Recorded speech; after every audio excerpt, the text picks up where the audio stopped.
Ce matin, samedi 9 septembre 1961, le Premier ministre congolais Cyril Adoula, le vice-premier ministre Guy Zanga et le ministre des Affaires étrangères Justin Bomboko sont arrivés d'un avion de l'ONU, revenant tous de Belgrade, sous les conditions météorologiques, marquées par de fortes pluies, les premières de la saison des pluies de cette année-là.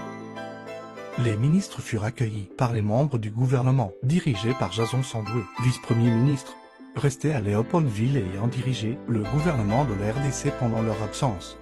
Ensuite, ils furent accueillis par le général Mobutu et son chef d'état-major, le colonel Kyambi.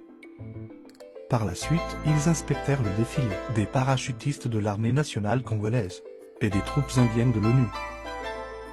Il est également possible de consulter un extrait du journal sur la position du Congo lors de cette conférence de Belgrade.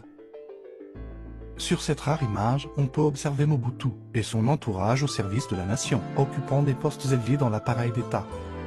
Il convient de noter que Mobutu était déjà aux commandes de manière officieuse, avec sa lutte contre le communisme continuant à exercer son pouvoir après son coup d'État de septembre 1960. Les archives en notre possession confirment que Mobutu était en cette époque le pion majeur de la CIA, et que son armée, ANC, était rémunérée par les USA. L'ANC recevait un soutien financier et matériel des USA dans les années 1960. C'était dans le contexte de la guerre froide. Les USA et l'Union soviétique cherchaient à étendre leur influence dans les pays du monde, y compris en Afrique.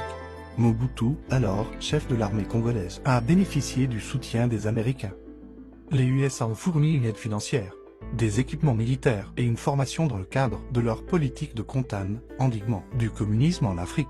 Ils considéraient Mobutu comme un allié potentiel dans la région et ont soutenu son régime autoritaire pendant de nombreuses années. Cependant, il est important de noter que Mobutu était également soutenu par d'autres acteurs internationaux, notamment la Belgique, l'ancienne puissance coloniale, ainsi que d'autres pays africains et des organisations internationales.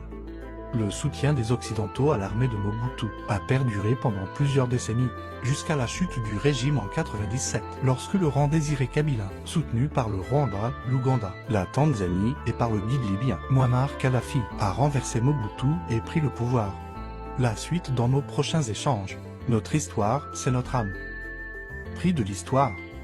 Mémoire RDC.